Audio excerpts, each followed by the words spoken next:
as you size up these two quarterbacks, here's the two things I keep hearing.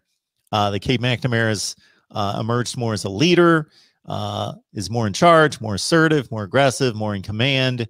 And then JJ McCarthy is impressing people with his skills, his ability, but still needs to learn the playbook.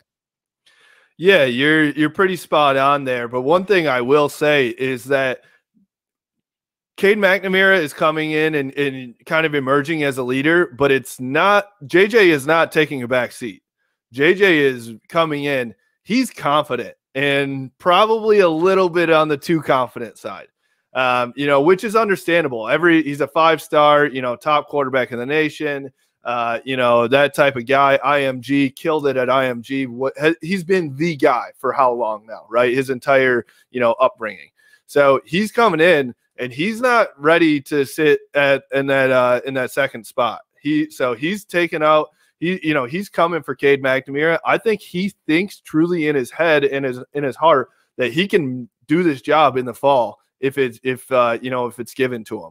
And so I think there's, sometimes that can be to a fault, but I think for a quarterback as a freshman coming in with an obvious chance to start, you want him to have that swagger a little bit. You want him to come in and change things on this offense, where it seemed like last year, especially, Michigan didn't have that swagger on offense. There was no confidence. There was no, urgency. So I see, whether JJ actually does come in and take this job, or if it's Cade, I like that JJ's coming in with that confidence to at least push Cade. If Cade ends up getting the job, he's still pushed and has to do more and is pushed into that leadership role by JJ, because he knows, if Cade doesn't perform in these first couple games, JJ is getting a shot.